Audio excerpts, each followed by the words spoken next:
Guys, so we haven't really reviewed a movie in a long time. I didn't even review Dune 2 because everybody liked that movie. There was no reason to write a review about Dune 2. Oh, I love the movie. Simple as that. But was Kung Fu Panda 4 as bad as the critics? The YouTube critics, Rotten Tomatoes, which actually Rotten Tomatoes isn't that harsh. It's got 72%, I think, on Rotten Tomatoes. But I think, were we too harsh on the movie? We'll be going over that in this video. So, Kung Fu Panda 4 just released on Blu-ray and DVD. Also, it's coming on streaming pretty soon, so most people who are not the movie critics, and basically people who go see movies in the theaters, so they can get a quick row seat, can see it first. So, we'll be going over all of the good parts of the movie. One is the animation. For a smaller budget movie of only $35 million, the animation actually looked the same as the previous three movies. There was no animation budget cuts in this movie. It's obvious that they took a Godzilla minus one route and kept the animation true to the series, and kept it the same. There was no need to spend hundreds of millions of dollars on these movies. Okay, and it's the same thing with Garfield. There was no reason the Garfield movies would cost $150 million to make. Okay, there was but animation is so expensive. Yeah, the Mario movie only costed $100 million to make, which is still a lot of money, but compared to what Pixar and Disney spend, it's almost nothing. It's funny, this movie looks better than most Pixar movies, at least, especially Right Yeah, or Turning Red. Okay, well, Turning Red had that goofy, awful B-mouth art style. Like, why? Why did the characters in that movie look so ugly? But, well, animation is pretty good, obviously. The jokes were pretty funny. They do repeat the same jokes over and over and over again. That is a big problem. I think the problem is this movie, they really tried to simplify the series, okay? I get the whole goal they're going for, which is basically Poe is gonna be the spiritual leader, and he has to find the next Dragon Warrior, and basically he finds the Dragon Warrior in the most unlikely of people.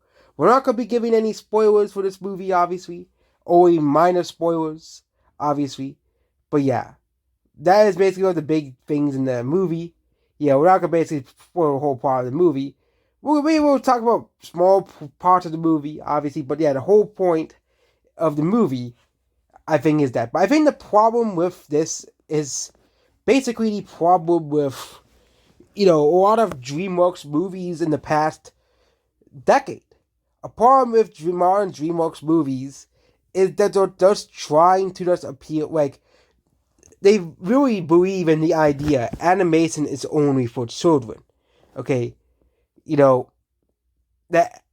Animation, which is a problem, with the success of movies like the Emoji Movie and the Boss Baby, and the popularity of both of those movies amongst kids, despite both of those movies being critically panned, is because of these idea that Hollywood created that animation is only for kids. It's funny, it's only, US Western animation that believes in this idea. If you go to Eastern countries, animation is taken seriously.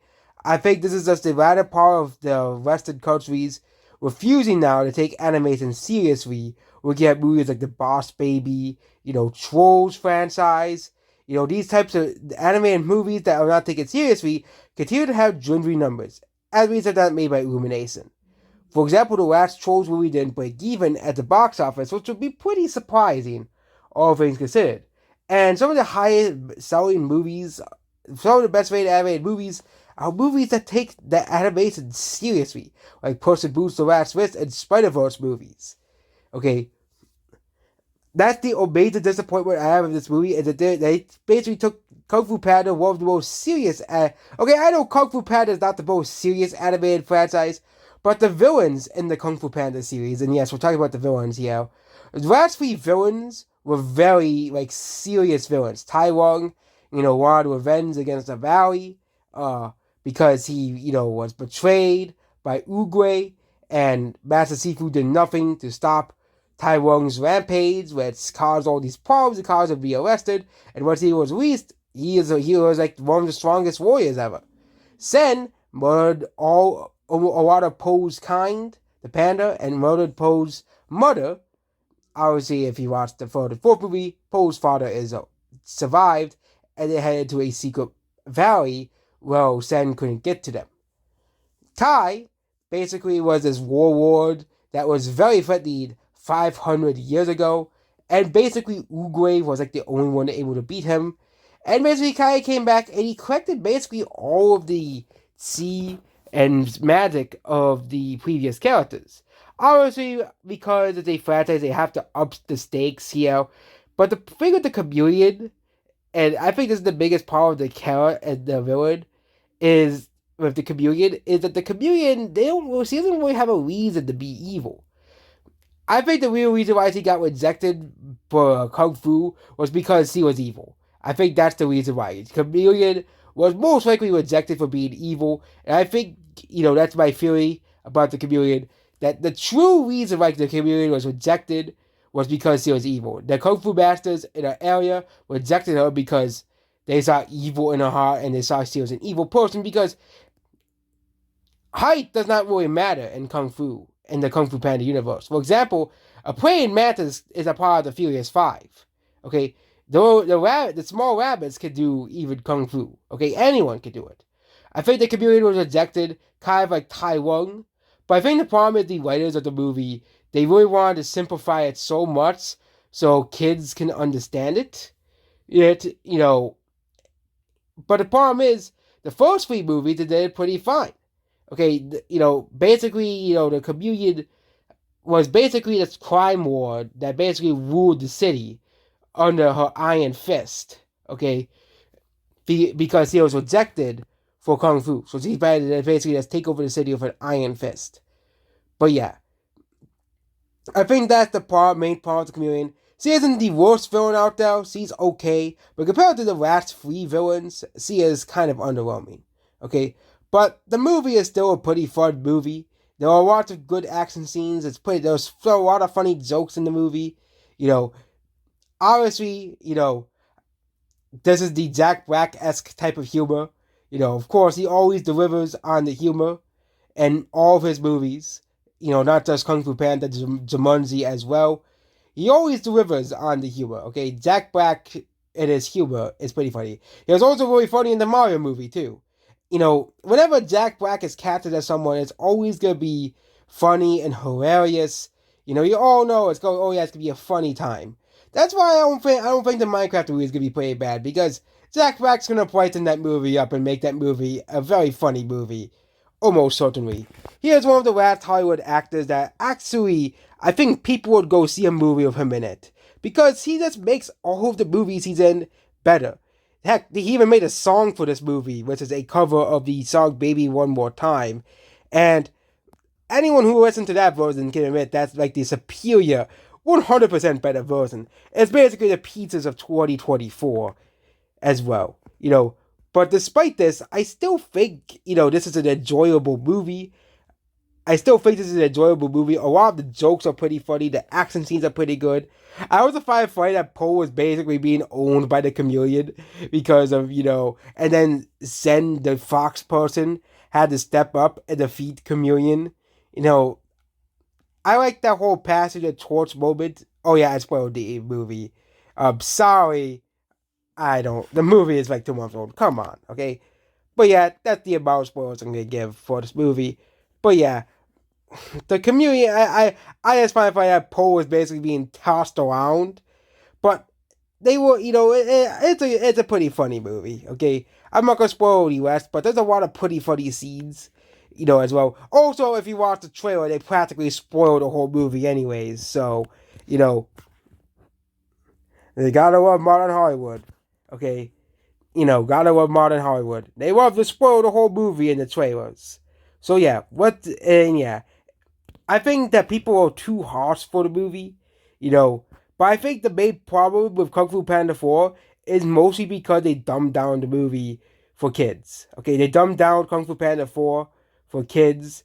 Okay, which, it's a problem about an animation in a nutshell. After a movie like Puss in Boots or Last Wish, it's really sad that DreamWorks went back to the old ways. With Ruby Gillman. I've never seen that movie before.